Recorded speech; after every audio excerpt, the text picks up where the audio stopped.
மனித உயிர் தன்னை காத்துக்கொள்ள மற்ற இனங்களை ஒதுக்கி வைக்கிறது தான் சரி அப்படிங்கிற இடத்துல இருந்து நீங்கள் பேசுனீங்க. எதனால் அப்படிங்கிற போது இந்த ரேபிஸ் போன்ற நோய்கள் பெரிதளவில் பரவுது, அதனுடைய விளைவுகள் எப்படி அப்படிங்கிறத அதனுடைய ஆழமாக இன்னும் இதனால் தான் நாங்கள் எச்சரிக்கிறோம், மருத்துவர்கள் எச்சரிக்கிறோம் அப்படின்னா இந்த ரேபிஸ் எவ்வளவு தூரம் கொடுமையானது. ஜிஹெச்சில் ஹவுஸ் ஏஜென்சி பண்ணும்போதும் நம்ம 1-2 பேரை பார்த்துருக்கோம்.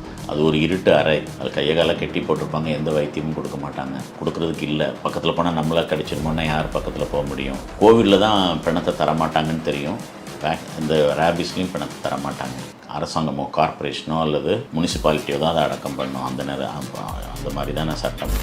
நாய் உரிமையாளருக்கு நோய் இறந்து போனது. அப்போ அவர் என்ன நினைக்கிறாரு, நாய்க்கு நான் வேக்சின் போட்டால் எனக்கு நோய் வராதுன்னு. அவருக்கு எப்படி நோய் வந்தது? அதனால தான் நீங்கள் ரொம்ப கேர்ஃபுல்லாக இருக்கணும். நான் சொசைட்டியில் 2 விஷயத்த சொல்கிறாங்கல்ல, நாங்கள் நாய்க்கு ஊசி போட்டுக்கொண்டு திரும்ப விடுறோம்னா நான் அந்த கருத்தை ஏற்றுக்க மாட்டேன். ஒரு மருத்துவனா அந்த நாய்க்கு கேரியர் ஸ்டேஜில் கிருமிகள் இருந்து அது நம்மளை கடிக்கிற போது வரத்தான் போகுது. அன்று நீயா நானாவை சார்ந்த ஒரு கொஸ்டின், இப்போ அவங்க சொல்கிற போது இப்போ வெளியில் அது பயங்கர வைரல் ஆகுறது. இப்போ 2 பேர் சைடில் பேசி இது நீங்கள் நல்லா புரிஞ்சுக்குங்க. ஏன் வைரல் ஆகுது? எல்லாருமே வேண்டாம், ஏன்னா எல்லாருக்குமான ஒரு பிரச்சனை.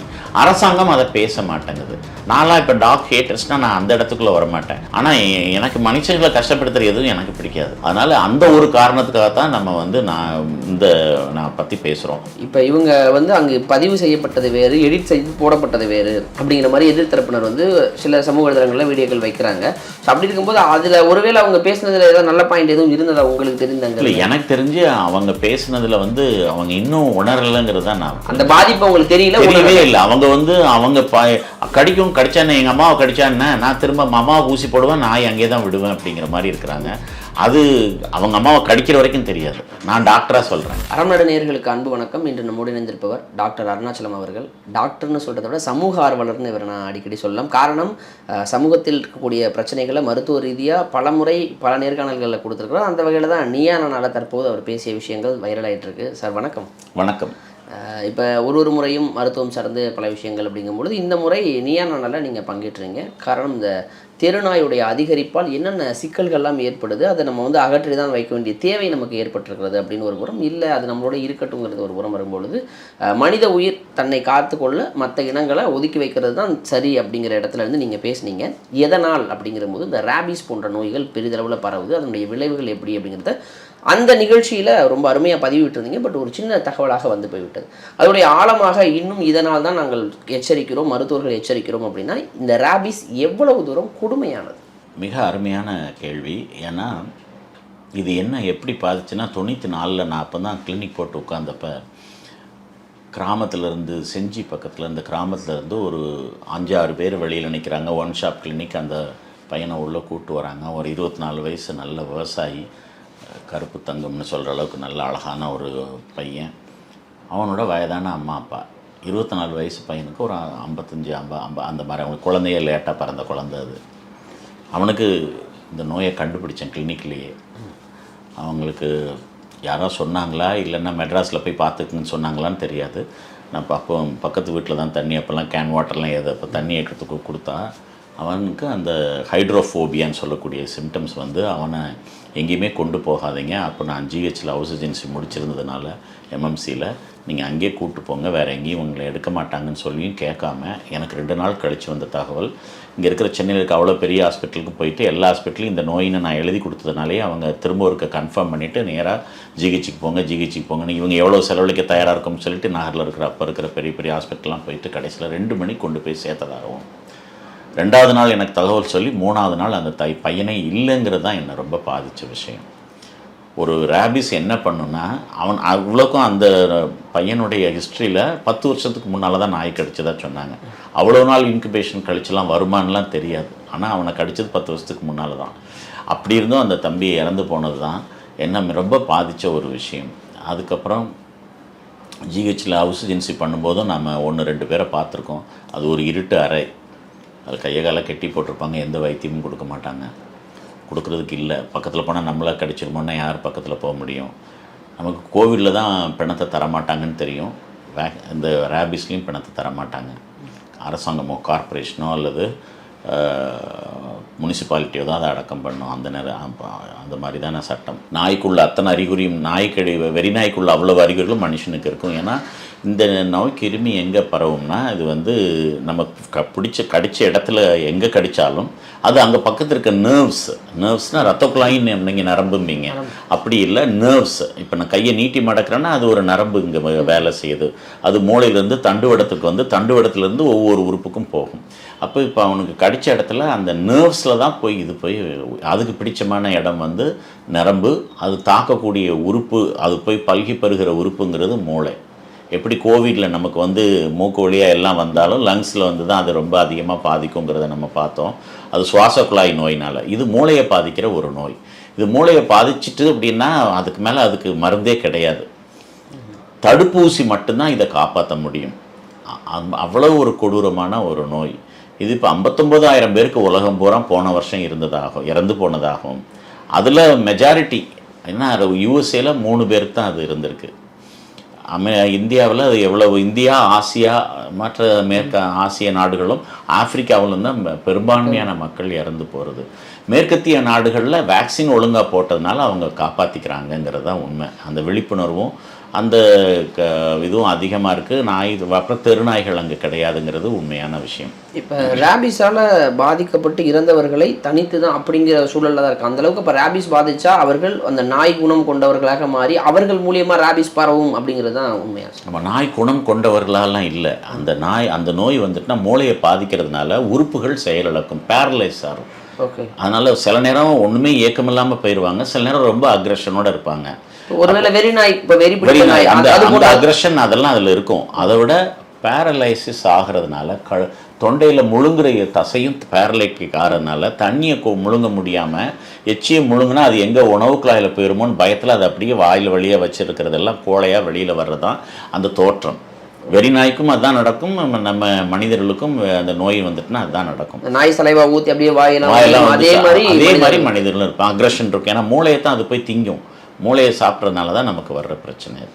இப்போ மூளையில் அது வேற என்ன மாதிரியான தாக்கத்தை, எவ்வளவு நாட்களில் உயிரிழப்பை ஏற்படுத்தும்? என்ன 3 வாரத்திலிருந்து 1 வருஷம் வரைக்கும் கூட ரெக்கார்ட் இருக்குது. இன்குபேஷன் பீரியட்ங்கிறது நாங்கள் படிக்கிற காலத்தில் 0.3 மில்லிமீட்டர் தான் நகரும் அப்படிம்பாங்க. ஒரு நாளைக்கு 0.3 மில்லிமீட்டர் பாதிக்கப்பட்ட இடத்துல இருந்து நகர்றது. ஒரு நாள் மைக்ரேஷன் அவ்வளோதான் பண்ண முடியுங்கிறனால தான் வேக்சின் போட்டால் ப்ரொடெக்ட் பண்ணிக்கலாம் அப்படிங்கிறது.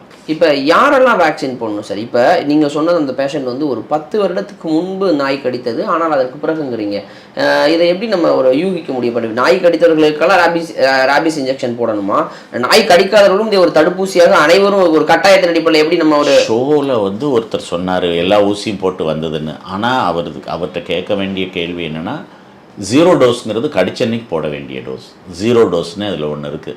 அதுக்கப்புறம் 3ன்னு சொல்லுவோம், 3rd டே, அதிலிருந்து 7th டே, அப்புறமா இன்ட்ராமஸ்குலராக போட்டால் 14th டே, 28th டே. இன்ட்ராமஸ்குலராக இல்லாமல் சப்கியூட்டேனியஸாக இன்ட்ராடெர்மலாக போட்டாங்க அப்படின்னா அது வந்து இப்போ 7th டேக்கு அப்புறம் 28th டேங்கிறது தான் அந்த கணக்கு. இந்த நாட்களில் 5 வேக்சின், ஒரே வேக்சினாக 5 பூஸ்டர் டோஸ் போடுற மாதிரி தான் அதுக்கு அர்த்தம். 5 டோஸ் போட்டாகணும். இந்த மாதிரி போடுறது தவிர, நான் அந்த இன்டர்வியூவில் சொன்ன மாதிரியே நீங்கள் 2nd டிகிரி 3rd டிகிரிலாம் ரொம்ப ஆழமான காயங்களாக இருந்தது, முகத்துக்கு பக்கத்தில் இருக்கிற காயமாக இருக்குமானால் அவங்களுக்கு இம்யூனோக்ளோபின்னு ஒன்று இருக்குது, ஆன்டி ரேபிஸ் இம்யூனோக்ளோபின். அது வந்து அந்த சைட்டில் சுற்றி போடுவோம். அது எவ்வளவு எம்எல்ங்கிறது பெர் கிலோகிராம் கால்குலேட் பண்ணி எடுக்கிறது. அதில் மிச்சம் இருந்ததுன்னா அந்த இடத்துல போட முடியலன்னா கொண்டு போய் இடுப்புலையும் அந்த ஊசியை போட்டு விட்டுருவாங்க. இதெல்லாம் என்னத்துக்கு? அந்த கிருமிக்கு ஆன்டிபாடிஸ் அதிகமாக உருவாகி அந்த கிருமியை அங்கேயே அழிக்கிறதுக்காக உள்ள வாய்ப்பு மட்டும்தான் நிறைய இருக்கே தவிர, குணப்படுத்துறதுக்கு, நோயை தெரிஞ்சதுக்கப்புறம் குணப்படுத்துறதுக்கான எந்த மருந்தும் கிடையாது. ஏன்னா இதுவும் ஒரு வைரஸ் நோய். ரேபிஸை குணப்படுத்துவதற்கு மருந்து கிடையாது. இனிஷியலே தடுத்தரலாம், அவ்வளவுதான் பண்ண முடியும். இப்போ என்னுடைய கேள்வி என்னன்னா, எதெல்லாம் ரேபிஸ் பரவக்கூடிய ஒரு கடி? இப்போ வீட்டில் செல்லமாக நாய் வளர்ப்பாங்க, அந்த நாய் டக்குன்னு ஒரு பிராண்டி வச்சிரும், கடிக்கும், நக்கும், லைட்டாக கடிக்கிறது இருக்கும். தெருவில் போகும்போது கூட இப்போ கடினா வீரியமாக இருந்து ரத்தம் வந்தால் ஓகே, ரத்தம் வராமல் டக்குன்னு லைட்டாக கவிட்டு லைட்டாக கடிச்சுன்னு சொல்லி ஜஸ்ட் லைக் தோல் கிளியலைன்னா எதுவுமே பாதிப்பு இல்லைன்னு தான் அர்த்தம். மருத்துவர்களை பொறுத்தவரை தோல் கிளியக்கூடாது. நம்முடைய ரத்தத்திலேயோ நம்முடைய ஏற்கனவே இருக்கிற காயத்திலேயோ அதனுடைய எச்சி கூட படக்கூடாது. ஏற்கனவே இருக்க காயத்தில் எச்சி பட்டால் அது மூலியமா கூட நமக்கு நோய் வரலாம். இப்போ சமீபத்தில் படித்தது என்னென்ன 2-3 இடங்களில் படித்த செய்தி என்னென்னா, நாய் உரிமையாளருக்கு நோய் வந்து இறந்து போனது. அப்போ அவர் என்ன நினைக்கிறாரு, நாய்க்கு நான் வேக்சின் போட்டால் எனக்கு நோய் வராதுன்னு. அவருக்கு எப்படி நோய் வந்தது? அதனால தான் நீங்கள் ரொம்ப கேர்ஃபுல்லாக இருக்கணும். நான் சொசைட்டியில் 2 விஷயத்த சொல்கிறாங்கல்ல, நாங்கள் நாய்க்கு ஊசி போட்டுக்கொண்டு திரும்ப விடுறோம்னா, நான் அந்த கருத்தை ஏற்றுக்க மாட்டேன் ஒரு மருத்துவனா. அந்த நாய்க்கு கேரியர் ஸ்டேஜில் கிருமிகள் இருந்து அது நம்மளை கடிக்கிற போது வரத்தான் போகுது. அதனால் அது நோய் தடுப்பு முறையாக நம்ம அங்கீகரிக்கிறது தப்புங்கிறது என்னுடைய கருத்து. இப்போ இதோடைய மருத்துவ குணப்படுத்துகிற முறை, குணப்படுத்துகிற முறை மீன்ஸ் தற்காத்து ஊசி இன்ஜெக்ஷன்லாம் சொன்னீங்க, அந்த முறை எப்படி சார் இருக்கும்? ஏன்னா இப்போ அது கடிக்கிற இடங்களை பொறுத்து அப்படின்னா சின்ன பசங்களை அப்படின்னா சில பிறப்புறுப்பில் கூட கடித்து செய்திகள்லாம் இறந்து போன செய்திகள்லாம் கூட பார்க்குறோம். சின்ன குழந்தைகள் காயத்தில் ஏற்படுற பாதிப்பு அதில் இன்ஃபெக்ஷன், செகண்டரி இன்ஃபெக்ஷன் வந்து இறந்து போயிடும். நம்ம காயங்களை ஒழுங்காக பார்க்கலன்னா அந்த காயங்களும் இன்ஃபெக்ஷன் ஆகும். அதிலிருந்து வர்ற கிருமிகளை நமக்கு காப்பாற்றலைன்னா செப்சிஸ்ன்னு சொல்லுவோம். அந்த இடத்துலேருந்து அவ்வளோ இடத்துக்கு கிருமிகள் பரவிட்டுனா ஒன்றும் செய்ய முடியாது. அது கடிப்பட்ட இடத்தில் இது எத்தனை ஊசிகளாக போடுவாங்க? இதோடைய முறை என்னவா இருக்குது? இப்போ ஒரு ஏழை, ஒரு நடுத்தர வர்க்கத்தில் இருக்கவங்க சின்னதாக நாய் இது எங்கே போனால் அதிகமாயிருமோ செலவு? ஏன்னா ஒரு கார்பரேட் ஒரு ஹாஸ்பிட்டலுக்கு போனால் இன்ஃபேக்ட் அதான் உண்மையும் கூட. இப்போ நிறைய இத்தனை இன்ஜெக்ஷன் போடணும் அப்படிலாம் இல்லை. நம்ம தமிழ்நாட்டை பொறுத்தளவு அரசு மருத்துவமனைகள், அரசு பிஹெச்சின்னு சொல்லக்கூடிய ஆரம்ப சுகாதார மையங்கள், இங்கெல்லாம் இப்போ வேக்சின் தாராளமாக கிடைக்கிற அளவுக்கு வச்சுருக்குறாங்க. அரசாங்கம் வந்து நாயை கட்டுப்படுத்த முடியலைங்கிறதுனால சுகாதாரத்துறை ஒழுங்காக செயல்பட்டுச்சு. அனிமல் ஹஸ்பண்ட்ரி போர்டு தான் ஒழுங்காக செயல்படலை. ஆனால் சுகாதாரத்துறை ஒழுங்காக செயல்பட்டு ஒரு காலத்தில் இது வந்து காலையில் போனால் உண்டு, இன்றைக்கி இல்லை, இங்கே இல்லை, நீங்கள் ஜிஹெச்சுக்கு போங்க அங்கெல்லாம் சொல்லுவாங்க. இப்போ அப்படிலாம் இல்லை. அடுத்த 2 தெரு தாண்டி இன்னொரு பிஹெச்சி வேணால் மேக்ஸிமம் சொல்லுவாங்க. ஆனால் எல்லா பிஹெச்சிலையும் இப்போ இருக்குங்கிறது உண்மை. இப்போ நாங்களே பார்ப்போம், பேஷண்ட் காசு இல்லாதவனாக இருக்கான்னா நான் ஒரு டிடியை மட்டும் போடுறேன், அவன் பயத்தில் வந்திருப்பான். அந்த பயங்கிறது நாய்க்கடி உரிமையாளரோட பிள்ளைக்கு வந்ததுன்னா அவங்க பிஹேவ் பண்ணுறது வேறு மாதிரி இருக்கும், பக்கத்து வீட்டுக்காரனை கடிச்சா அவங்க பிஹேவியர் வேறு மாதிரி இருக்கும். அது ஒன்றும் செய்யாது, நீங்கள் நாளைக்கு போய் போட்டுக்கலான்னு இவங்க அவங்களுக்கு சொல்லுவாங்க. நம்ம சொல்கிறதுக்கு முன்னாலே அவங்க குழந்தைங்கன்னா உடனே இங்கே போய் காசு கொடுத்து போடுறதுன்னு போடுவாங்க. ஆனால் வேக்சின் தட்டுப்பாடு எங்கேயுமே கிடையாது. வேக்சின் போடுறது கண்டிப்பாக போடுவாங்க. இப்போ வேக்சின் இல்லை, அவனுக்கு இம்யூனோகுளோபின் போடணும், அடுத்த ஹையர் சென்டருக்கு ரெஃபர் பண்ணால் அங்கே ரெடியாக அது அவைலபிளாக இருக்குது. இப்போ சென்னையில் நமக்கு தெரியும், பெரிஃபரல் ஹாஸ்பிட்டல்ஸ்லேயும் வச்சுருக்காங்க. கவர்மெண்ட் பெரிய ஹாஸ்பிட்டல்ஸ், அந்த ஓமந்தூரார், எம்எம்சி, அப்புறம் ஸ்டான்லி, கீழ்பாக், ராயப்பேட்டா, இங்கெல்லாம் மருந்து இல்லாமல் இல்லை. இங்கெல்லாம் இம்யூனோகுளோபின் போட்டு தான் விடுவாங்க, தேவையை பொறுத்து, இண்டிகேஷன்ஸ் இருந்ததுன்னா. இப்போ எத்தனை ஊசிகள் போடுவாங்க கடிபட்ட இடத்தை சுற்றி? இப்போ நம்ம பொதுவாக நாய் கடிச்சாலே அந்த ஊசியெல்லாம் இப்போ கிடையாது. அதெல்லாம் நம்ம எப்போ கிண்டியை க்ளோஸ் பண்ணோமோ அப்போமே அந்த இது முடிஞ்சு போச்சு. அந்த வேக்சின் கிடையாது. இப்போல்லாம் அதென்ன பாஷர் இன்ஸ்டியூட்னு ஊட்டியில் இருக்கிறது, அந்த இதிலிருந்து தான் நிறைய தயாரிக்கிறாங்க மனிதர்களுக்கு. சில கம்பெனிகள், இம்போர்ட்டட் கம்பெனிலையும் அந்த வேக்சின் வருது. நாய்களுக்கான ஊசி முக்கால்வாசி இம்போர்ட்டடாக தான் இருக்குதுன்னு சொல்கிறாங்க. ஸோ இந்த மாதிரி நமக்கு அந்த ஊசி, தடுப்பூசி வந்து கையில் தான் போடுவோம். டெல்டாய்டு மசில்னு சொல்லுவோம், கையில் தான் போடுவாங்க, இடுப்பில் போடக்கூடாது. ஆனால் இம்யூனோகுளோபின் வந்து சைட்டு எந்த இடத்துல கிடச்சிருந்தாலும் அந்த இடத்துல போடணும். அதை சுற்றி அந்த கிருமி பரவ முடியாத அளவுக்கு அந்த இடத்த சுற்றி இன்ஃபில்ட்ரேட்னு சொல்லுவோம், நல்லா அழகாக போட்டு விட்டுருவாங்க.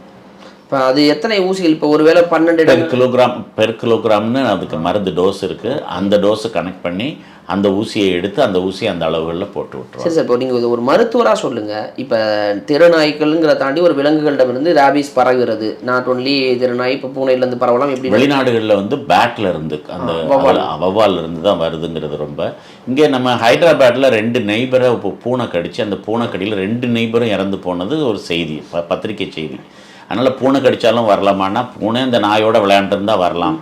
அப்புறம் இது நக்கிட்டுது, புண்ணு மேலே நக்க தான் செஞ்சுதுன்னு சொன்னாங்கன்னா நம்ம கொஞ்சம் உஷாராக இருக்கணும். ஏன்னா இந்த கனைன்ஸ்னு சொல்லக்கூடிய விலங்குகள் இருக்குல்ல, அந்த நாய் குடும்பம், இவங்க எல்லாம் நாக்கை வச்சு நகத்தை சுத்தம் பண்ணுங்க. ஸோ அதனால் அது வந்து அந்த கிருமிகள் நக்குனா கூட வர்றதுக்கு வாய்ப்பு இருக்குது. சரி, இப்போ அப்போ இப்படியான சூழல் இருக்கும் பொழுது ரேபீஸ் நகத்தால் கீர்னா கூட பரவுறதுக்கு வாய்ப்பு இருக்குது. நான் சொல்ல வந்து நகத்தால் கீர்னா கூட வர்றதுக்கு வாய்ப்பு இருக்குது. ஏன்னா அந்த நக்கிறதுல எச்சிலிருந்து நகத்துக்கு மாறி, நகத்துலேருந்து நம்மளை அந்த ஒரு காஞ்சி போகிறதுக்குள்ளே, செத்து போகிறதுக்குள்ளே நம்மளை சுரண்டுனா அது வந்துடலாம். ஸோ நகத்தால் பூர்னா கூட நம்ம ஊசி போடணுங்கிறது தான் கட்டாயம். அப்போ அது தடுப்பூசி அனைவருமே போட்டுக்கிறது நல்லதுன்னு சொல்கிற ஒரு இடத்துக்கு வருது. அப்படி சொல்ல முடியாது, கடித்தவங்க போட்டுக்கணும், வளர்க்குறவங்க இருக்காங்கள அவங்க தான் முதல்ல போடணும். ஏன்னா அவங்களுக்கு ப்ரீ எக்ஸ்போஷர்னு ஒரு டோஸ் இருக்குது. இப்போ வெட்டினரி டாக்டர்ஸோ அவங்க அசிஸ்டண்ட்ஸோ என்ன செய்வாங்க, ஒரு டோஸ் போட்டு 3 வருஷம் கழித்து அடுத்த தலை போட்டுப்பாங்க. 3 டோஸ் தான் அவங்களுக்கு. புரியுது உங்களுக்கு? 5 வருஷம் கழிச்சு அடுத்தடுத்தால போட்டு, ஏன்னா அவங்க வெட்டினரி டாக்டர்ஸ் அவங்களோட அவங்க அசிஸ்டன்ஸ்லாம் கைப்பற்றும், அந்த நேரத்தில் போய் இப்போ ஊசியை போட்டுட்டு இருக்க வேணான்ட்டு அவங்க முதல்ல ப்ரிவென்ட் பண்ணி வச்சிருப்பாங்க. அப்போ குறிப்பாக அதே மாதிரி தான் பெட் லவர்ஸும் போட்டுக்கணும். உண்மையிலேயே எனக்கு வராதுன்னு நினச்சிட்டு தன்னுடைய குழந்தைக்கோ தனக்கோ போடாமல் இருக்கிறது தப்பு. அப்போ ஆக்சுவலி நீங்கள் ஒரு பெட் வளர்க்குறீங்கனாவே ஒரு இந்த இன்ஜெக்ஷன் வந்து தடுப்பூசியை போட்டுக்கொள்வது நல்லது, உங்களுக்கு சேஃப். ஓகே. இப்போ ஏன்னா அது மீது கடிச்சதுக்கப்புறம் 5 டோஸ், போஸ்ட் எக்ஸ்போஷர் 5 டோசஸ், அல்லது 4 டோசஸ், கவர்மெண்ட்டில் 4 டோசஸ் சப்கியூட்டேனியஸாக போடுறாங்க. Okay sir. இப்போ அன்று நியா நானாவில் சார்ந்த ஒரு கொஷின், இப்போ அவங்க சொல்கிற போது இப்போ வெளியில் அது பயங்கர வைரலாக வருது. இப்போ 2 பேர் சைடில் பேசுகிறது, இது நீங்கள் நல்லா புரிஞ்சுக்குங்க. ஏன் வைரல் ஆகுது? அதோடைய தாக்கம் இங்கே இருக்கிறது திருநெல்வேலி மக்களுக்கு அதுக்கு ஒரு கஷ்டமான பாதிப்பு இருக்குது. அதுக்குள்ள நீங்க படிச்சீங்கன்னா அவ்வளவு பேர் நாயை எடுத்துருங்கன்னு சொல்றாங்க. ஒரு இப்போ கூட ஒரு ஃபேஸ்புக்கில் ஒரு இது போட்டிருக்காங்க, நாய் தேவையான்னு. எல்லாருமே வேண்டாம் வேண்டாம், ஏன்னா எல்லாருக்குமான ஒரு பிரச்சனை. அரசாங்கம் அதை பேச மாட்டேங்குது. அரசாங்கம் நாங்கள் வந்து உங்களை ப்ரொடெக்ட் பண்ணுறோங்கிற இடத்துல இருக்க தவிர அந்த பெட் லவர்ஸை தாண்டி இதை நடவடிக்கை எடுக்க முடியாமல் இருக்குது. சுப்ரீம் கோர்ட் என்ன சொல்லுதுன்னா, சைலண்ட் மெஜாரிட்டி வோக்கல் மைனாரிட்டி அப்படிங்குது. அவங்க என்ன வேணாலும் செய்யக்கூடிய இடத்துல அவங்க இருக்கிறாங்க அப்படிங்கிறது தான் உண்மை. ஆனால் நம்ம வந்து நான் டாக் ஹேட்டர்ஸ் கிடையாது, நம்ம டாக் லவர்ஸ் இல்லைன்னு சொன்னாங்கன்னா, நான்லாம் இப்போ டாக் ஹேட்டர்ஸ்னால் நான் அந்த இடத்துக்குள்ளே வரமாட்டேன். மனுஷனையே நேசிக்கிறவன், நான் மிருகங்களையும் நேசிக்காதவன் நான் எப்படி இருக்க முடியும் ஒரு மருத்துவனா? எனக்கும் ரொம்ப விலங்குகள் பிடிக்கும். ஆனால் எனக்கு மனுஷங்களை கஷ்டப்படுத்துகிற எதுவும் எனக்கு பிடிக்காது. அது கொரோனாவாக இருந்தாலும் பிடிக்காது, குரங்காக இருந்தாலும் பிடிக்காது, இதுவாக இருந்தாலும் பிடிக்காது. அவ்வளோதான். மனிதர்கள் வாழறதுக்காக உள்ள இடங்களில் எந்த தடங்களும் இல்லாமல் சந்தோஷமாக நாகரிகமான வாழ்க்கை வாழணுங்கிறதுல நான் மாற்று கருத்து இல்லாதவன். அதனால் அந்த ஒரு காரணத்துக்காகத்தான் நம்ம வந்து நான் பற்றி பேசுகிறோம். அப்போ இப்போ ஏன் வைரல் ஆகுதுன்னா, இது எல்லோரையும் பாதிக்கிற ஒரு விஷயமா இருக்குது. அவங்க ராத்திரி 9 மணிக்கு மேலேன்னு அந்த ஒரு விஷயம் சொன்னாங்க. இன்றைக்கி யார் உங்களுக்கு 7 மணிக்கு வீட்டுக்கு போக முடியுது? எல்லாம் 2 வேலை பார்க்குறாங்க. இளைஞர்கள்லாம் தெருவில் சுற்றுறதே வேலையை வச்சுட்டு இருக்கிறவங்க இருக்கிறாங்க. அதான் தெருவில் சுற்றுறதே வேலை வச்சுட்டு இருக்கிறாங்க. யங்ஸ்டர்ஸ் வேலைக்கு சேர்ந்து அவங்களுக்கு பெரிய கம்பெனியில் வேலைக்கு சேர்ந்து பெரிய வேலைக்கு சேர்ந்து நீ இதை போய் கொடுத்துட்டு வா, இதை போய் வாங்கிட்டு வான்னா போகத்தானே வேண்டி இருக்கும். முதலாளி சொல்லும்போது நான் போக மாட்டேன்னு சொல்கிற தொழிலாளி எந்த தொழிலாளி இருக்குது? எனக்கு அந்த வேலை இல்லைன்னு சொன்னால் நான் அந்த வேலையை செய்ய மாட்டேன்னு சொல்கிறதுங்க யார் இருக்க முடியும்? ஸோ கடைகள்லேருந்து எல்லாத்துலேயுமே அவங்க வீட்டில் கொண்டு, முதலாளி வீட்டில் கொண்டு இதை கொடுன்னா போகாமல் எப்படி இருக்க முடியும்? ஸோ சாலையை உபயோகப்படுத்தாதவங்க யாரும் இருக்க முடியாது. சாலையில் உபயோகப்படுத்துகிற எல்லாருக்கும் திருநாய்களால் ஒரு பிரச்சனை இருக்குது. அதான் சார். இப்போ அதனால் மக்களுக்கு இன்றைக்கி அந்த விவாதம் வந்து ரொம்ப ஃபயர் ஆனதுக்கு ஒரு காரணம்னு சொன்னால், அது மக்கள் பிரதிநிதிகள் பேசாமல் இருக்கிற மக்களுக்கான ஒரு கஷ்டம். அதையே நேரத்தில் அன்னைக்கே வந்து சுப்ரீம் கோர்ட்டில் வந்து ஒரு ஜட்ஜ்மெண்ட் வர்ற அளவுக்கு, அதுவும் தடவை ஒரு சின்ன அடி எடுத்து வச்சுருக்காங்க. நாய்களை அப்புறப்படுத்தவே கூடாதுன்னவங்க aggressive dogs, diseased dogs, disabled டாக்ஸை நீங்கள் வந்து ஐசோலேட் பண்ணலான்னு ஃபஸ்ட் டைம் இறங்கி வந்திருக்காங்க. இப்போ இவங்க வந்து அங்கே பதிவு செய்யப்பட்டது வேறு, எடிட் செய்து போடப்பட்டது வேறு அப்படிங்கிற மாதிரி எதிர்த்தரப்பினர் வந்து சில சமூக வலைதளங்களில் வீடியோக்கள் வைக்கிறாங்க. ஸோ அப்படி இருக்கும்போது அதில் ஒருவேளை அவங்க பேசுனதில் ஏதாவது நல்ல பாயிண்ட் எதுவும் இருந்ததா உங்களுக்கு தெரிந்தாங்க? இல்லை, எனக்கு தெரிஞ்சு அவங்க பேசுனதில் வந்து அவங்க இன்னும் உணரலைங்கிறது தான். நான் அந்த பாதிப்பு அவங்களுக்கு தெரியவே இல்லை. அவங்க வந்து அவங்க கடிச்சானே எங்கள் அம்மாவை கடிச்சான்னு நான் திரும்ப அம்மாவை ஊசி போடுவேன், நான் அங்கேயே தான் விடுவேன் அப்படிங்கிற மாதிரி இருக்கிறாங்க. அது அவங்க அம்மாவை கடிக்கிற வரைக்கும் தெரியாது. நான் டாக்டராக சொல்கிறேன். அது வந்து நம்முடைய உறுப்பினர்கள் யாராவது பாதித்தால் ஒழிய நமக்கு அது தெரியாது. இப்போ நம்ம இப்போ நியூஸ் பார்த்துட்டே இருக்கோம், இறந்து போகிறவங்க மட்டும்தான் வாயில் அடித்து ஆடுவான், நம்ம சாப்பிட்டுட்டு தானே இருக்கணும் அதை பார்த்துட்டு. அது அவங்க அந்தந்த இடத்துக்கான ஒரு விபத்தாக தானே பார்க்குறோம். அப்படித்தான் நமக்கு வந்து சாலை விபத்துகளையும் நம்ம இப்போ எடுத்துக்கணும். சாலை விபத்துகளும் லட்சக்கணக்கில் மக்கள் இறந்து போகிறத, சாலைகளின் காரணமாக இறந்து போகிறத நம்ம நவ நாகரிக ஒரு மனிதனாக இன்னைக்கு உள்ள சிவிலைஸ்டு சொசைட்டியில் உள்ள ஒரு மனிதனாக, வளரும் நாடுகள் நாங்கள் 3ஆவது இடத்துக்கு வந்துட்டோம், 4ஆவது இடத்துக்கு வந்ததுக்கப்புறம் சாலையில் நம்ம அது என்ன பட் ஹோல்ஸ்லையோ அந்த ஒரு ஸ்பீட் பிரேக்கர்லேயோ சைனேஜ் இல்லாத இடங்களில் மரணம் சம்பவிக்கும்போது நமக்கு அதுக்கு ஒரு நெருடலாக இருக்குது. எப்படி இந்த சமுதாயம் வாழப்போகுது இனிமே அப்படிங்கிறது. அந்த மாதிரி மரணங்கள் எந்த மரணமாக இருந்தாலும் நம்ம அதை கண்டனம் தான் செய்வோம். இது மக்களுடைய பிரச்சனையை எடுத்து சரியான நேரத்தில் விவாதித்தனால தான் இவ்வளவு அதிகமாக இதை விவாதிக்கிறாங்களே தவிர, நீயா நானா இதை விவாதிக்க வச்சுட்டுலாம் நான் நினைக்க மாட்டேன். இது நீயா நானா சரியான நேரத்தில் அந்த விவாதத்தை எடுத்திருக்கு. அது மக்கள் பரவலாக பார்க்குற செய்தி. ஒரு ப்ரோக்ராம்னால ரீச் நல்லா இருந்துச்சு. அது சென்சேஷன் கிரியேட் பண்ண நினைச்சது அதுக்கு பன்மடங்காக போயிருக்குங்கிறது தான் உண்மை. நிச்சயமாக சார். இப்போ இந்த தெருநாய்களிலிருந்து, அதாவது வெறிபிடித்த நாய்கள் கடிப்பதால் அதனால் விலங்குகள் மூலம் பரவக்கூடிய ரேபிஸ், அதனுடைய தீவிரத்தன்மை என்ன, மக்கள் எவ்வாறு தற்காத்துக்கணும், தடுப்பூசிகள் குறித்து பல்வேறு விஷயங்கள் பகிர்ந்துக்கிட்டீங்க. நேரம் கொடுத்ததற்கு நன்றி சார். வாய்ப்புக்கு நன்றி.